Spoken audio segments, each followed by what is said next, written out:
من برای خریدن مرغ بریان به بازار رفتم.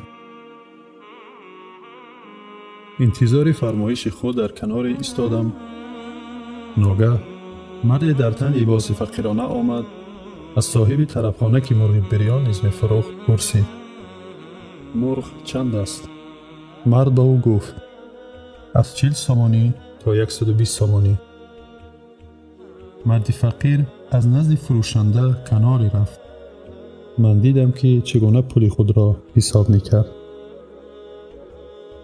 بعد به نزد فروشنده صاحب طرفخانه برگشت و گفت: لطفاً می توانستید به من یک مرغ خردتری را که با نرخ ارزانتر است نشان می دادید، زیرا فرزندم بیمار است، دل او مرغ بریان می خواهد. صاحب طرفخانه ناگاه تلفن را از جیبش برآورد و به زنگ جواب داد. در حضور مرد فقیر تبسم می کرد.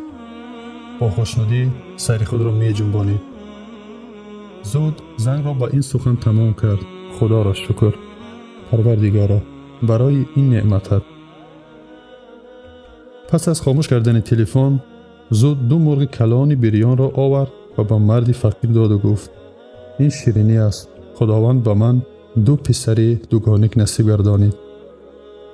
از من به تو تحفه می خواهم در امروز تو نیز خوش باشی و به فرزندت خدا شفای کامل و عاجل نصیب گرداند.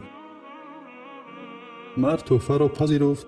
از شادی چنین دعا نمود: افتخار تو را بلند گرداند و تو را با حضور فرزندانت برکت دهد.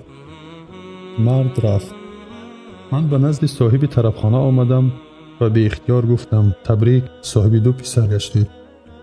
مرد به من تبسم نمود و گفت: به من عموماً کسی زنگ نزده است.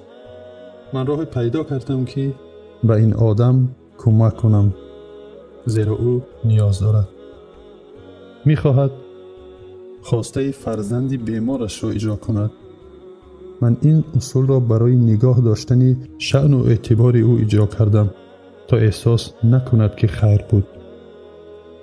به خود گفتم: خدا را شکر. خدا را شکر که دنیا حالا هم خوب است. پس دعا کنیم. دعا کنیم در حق آنهایی که به ما اخلاق آموختند، یعنی با پدر و مادر و استاد و اشخاص دیگری.